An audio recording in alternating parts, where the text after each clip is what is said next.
Welcome to a Deep Dive. You've brought us a really interesting stack of recent news items about AI, all pulled together from just one day, June 10th, 2025. That's right. And the idea here is to take these headlines you found, look closely at what the sources are actually saying, and really unpack what's important. Try to connect the dots because things move so fast in this space. It really is quite a snapshot, isn't it? I mean, we've got everything from like new robot ideas and what the big tech companies are planning, Uh-huh. all the way to how AI is being used and sometimes, well, misused out there. Plus some surprising stuff about infrastructure just shows the sheer breadth of what's happening, literally day by day. Exactly. So we'll look at some unexpected hardware developments, some big strategic moves from companies like Meta and Apple, see how AI is impacting things from, scams to exams, and even touch on some pretty fundamental infrastructure shifts. Okay, let's jump right in with this first one. It feels a bit out of left field. Hugging Face, everyone knows them for software, right? Models, the whole open community thing. Yeah, primarily software, definitely. But these sources are talking about hardware now. Robots, what's that about? Well, what really jumps out from these reports is the price. Hugging Face has apparently shown prototypes for a humanoid robot around $3,000. 3,000, okay. Get this, a tiny desktop one for just $300. The stated goal, they say, is to really democratize robotics. Democratize. What does that actually mean for, say, someone just exploring AI, maybe tinkering with robotics? It means potentially lowering the barrier to entry quite dramatically. Getting your hands on capable robots has usually been super expensive. Right, like university labs or big companies only. Exactly. So these kinds of price points could open up platforms for experimenting, for education, for hobbyists, really a much wider group. Yeah.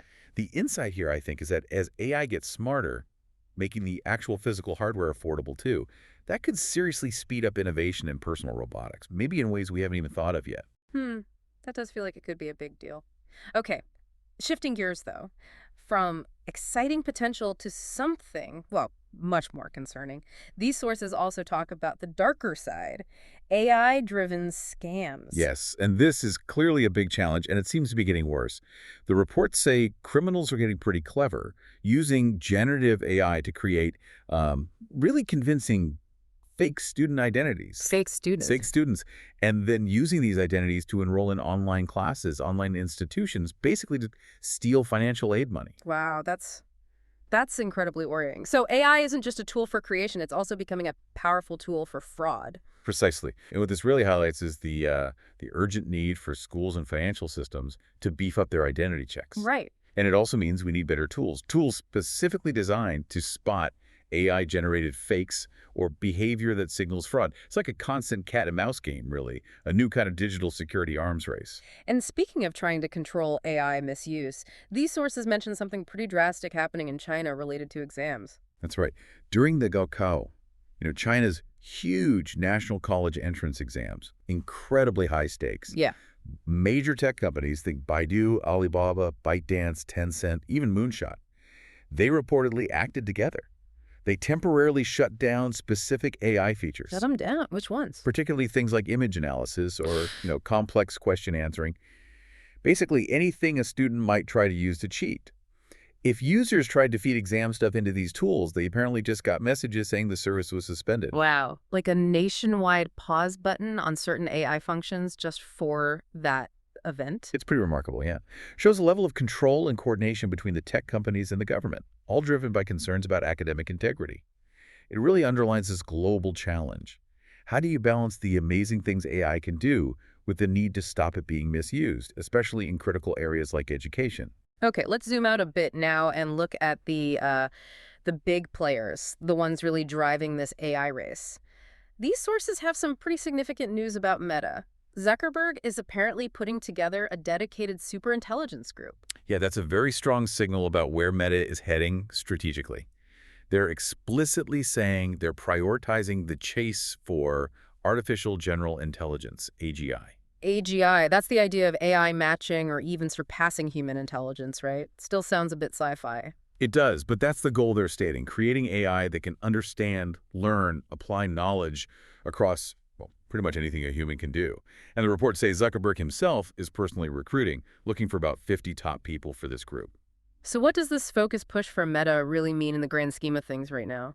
It shows they're throwing serious weight behind pushing the absolute frontiers of AI research, consolidating their talent, their resources from different AI teams. And the sources also mention a massive investment, potentially over $10 billion. 10 billion. Reported investment into Scale AI. There's a big AI data platform company. Yeah. And there's even speculation its founder, Alexander Wang, might actually join Meta. Billions just for data and research teams really puts the scale of this ambition into perspective.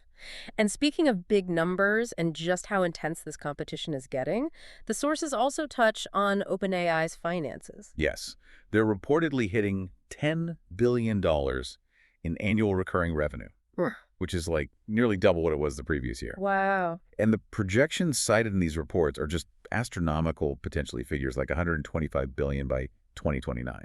So you connect that to Meta's huge spending, their AGI focus, it just paints this picture of immense financial stakes, fierce competition at the very cutting edge. And it's not always smooth sailing, right? The sources mention disagreements. Yeah, exactly. They even note a public sort of spat between Jan LeCun at Meta and Dario Amodei from Anthropic. It just shows that even the leaders in the field don't always agree on the best way to get to, advanced AI. So it sounds like a whirlwind of money, ambition, strong opinions, all chasing this AGI goal. Absolutely. It's that mix, the explicit AGI targets, the massive cash injections, the crazy revenue growth, even the public debates. It all just underscores how incredibly dynamic and high stakes things are with these tech giants right now. And it's not only about the algorithms and the models, is it? The underlying hardware, the infrastructure, that's got to keep up. These sources mention IBM and quantum computing. How does that fit in? Yes, IBM has laid out what looks like a pretty ambitious roadmap. Their plan is to deliver the first large-scale error-corrected quantum computer. They're calling it Starling, aiming for 2028 with cloud access maybe by 2029. Error-corrected quantum computer. Oh, okay. That sounds something. Why is the error-corrected part so important, especially thinking about AI's future? Oh, it's absolutely fundamental. Quantum computers are inherently noisy, prone to errors. Error correction is the key to making them reliable and scalable, moving them beyond just fragile small experiments. Oh. So if they can actually achieve this, like Starling aims to do, they're talking 200 logical qubits that can perform accurate calculations that could just unlock completely new computational power for problems that are totally impossible for today's best supercomputers. Like what kind of problems? Things like designing new materials, discovering drugs, maybe even breakthroughs in AI algorithms themselves, complex simulations. So the insight here is that the computing power AI might have access to soon. It might not just be getting incrementally better, it could potentially take a massive leap. A whole new level of computing power. That's, yeah, staggering. Okay, let's pull it back to something maybe a bit more familiar. How AI is showing up, or maybe not showing up in the gadgets we use every day. Apple's WWDC announcements are in these sources, and they say Apple went, quote, light on AI. That seems to be the general take reported, compared to some competitors making huge splashes about their big language models. Apple's presentation, according to these sources, focused more on things like UI changes, this new liquid glass look for iOS 26, and privacy updates. The speculation is maybe they're still finalizing their big AI strategy behind the scenes. But they didn't totally ignore AI, did they? The sources list some specific things they did announce? No, they didn't ignore it. There were definitely integrated AI features mentioned. Things like on-device live translation, keeping it private on your phone, visual intelligence, where the phone can kind of understand what's on your screen so you can ask questions about pictures or text. Oh, interesting. Yeah, and AI-powered actions in the Shortcuts app, letting developers tap into their on-device model through new framework, and even an AI workout buddy on the Apple Watch that uses your real-time health data. Okay, so it sounds like they are putting AI in, but maybe differently, more focused on privacy, maybe weaving it into the experience rather than having one big standout AI model. That really seems to be the key takeaway from these reports, yeah. Apple looks like it's taking a more deliberate privacy-first approach, integrating AI deeply into the hardware and the OS. Less about the flashy chatbot, more about enhancing what the device already does. Could be a sign of bigger things coming, sure, or maybe just a different philosophy than the others. Speaking of the others and potential disruption, these sources bring up something pretty significant about Google's AI search features and the impact on publishers. Yes, this is a huge point of discussion and definitely a concern raised in these reports. There's new data suggesting that Google's AI overviews, those summarized answers that pop up right at the top of search results. Yeah, I've seen those. Well, they seem to be leading to a pretty significant drop in people actually clicking through the traditional links to news sites and content websites. So instead of clicking the link to read the full story, people just get the answer from the AI summary and stop there. Exactly. And the sources detail how this is causing, like, plummeting referral traffic for publishers, for news outlets. It hits their whole business model, which often relies on people visiting the page to see ads. Hmm. And while Google apparently claims these AI overviews actually increase overall search use, these reports are showing publishers, even major ones like the New York Times, are seeing their share of traffic from search going down. That feels huge, like a fundamental shift in how we find and maybe even pay for information online. Potentially existential for some It publishers. really is. The insight here is pretty stark. AI isn't just changing what information we find, but the very mechanics of how we find it. And that disruption has massive ripple effects for anyone creating content online who depends on search traffic. It raises a really critical question. How are content creators, big and small, going to adapt if that traditional path from search engine to website changes so drastically? Yeah, it forces a whole rethink of that online ecosystem. Okay, let's touch on just a couple more points from these Juneteenth sources. They show AI creeping into different areas, including government. The UK government is apparently using AI for infrastructure planning. Yes, they are. According to the reports, they're piloting Google's Gemini AI, using a tool called Extract to try and speed up how they assess planning applications for big projects, new roads, railways, housing developments, that sort of thing. How does an AI even help with sorting through planning documents? That sounds complicated. Well, the sources explain Extract uses Gemini's multimodal capabilities. Think of it like the AI being able to understand different types of information at once. Okay. So it can read text, sure, but also interpret diagrams, maps, even if they're blurry, apparently maybe even handwritten notes. It takes all that and converts it into a usable digital format. And officials quoted in the reports are claiming it's making a huge difference. Tasks that used to take planners maybe 2 hours are now taking just 40 seconds. 40 seconds down from 2 hours. That's an incredible efficiency claim. It certainly could be, yeah. It's a really interesting example of AI being put to work right inside government processes. If it pans out, it could potentially cut down delays, maybe help speed up building things the public needs. But of course, it also immediately raises questions, right? About how transparent these algorithms are, who's accountable when AI influences these major public decisions. True. That's always the flip side. Okay, finally, something maybe more down to earth that a lot of listeners might have experienced directly, a ChatGPT outage. Yes, the sources confirm OpenAI had a partial service disruption. It affected several things: ChatGPT itself, their video tool Sora, and the API that developers rely on. What kind of problems were people seeing? Various things reported. Being unable to get their chat history, really slow responses. Some GPT-4 users apparently got errors saying too many concurrent requests. It seems like it lasted for several hours. Oof. If you rely on those tools for like work or school or anything creative, that must have been pretty disruptive. Oh, absolutely. And it really highlights a key vulnerability, doesn't it? Yeah. The potential fragility when we depend so heavily on these big, centralized, cloud-based AI services. Yeah.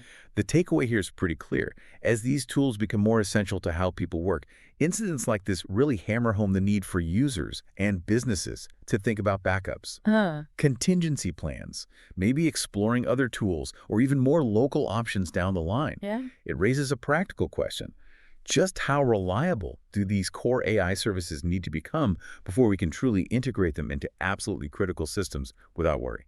Wow. Okay, looking back at all that news just from Juneteenth, Yeah. it's kind of dizzying. Yeah. We saw innovation pushing forward that accessible hardware idea, the quantum computing ambitions, but then also these immediate, very real challenges popping up everywhere. Sophisticated scams hitting education, finance, even just frustrating service outages impacting daily users. Right. And we saw that intense, money-fueled race for AGI among the tech giants, contrasting with the practical realities on the ground, like, China pausing AI for exams, or the UK government piloting it for planning applications, and that fundamental shift in how we might get information online via search. It really drives home the point that AI isn't just like one single thing happening in a lab somewhere. It's this force that's simultaneously touching and starting to reshape so many different parts of life, business, society, all at once. Yeah, stepping back from this deep dive into just one-day sources.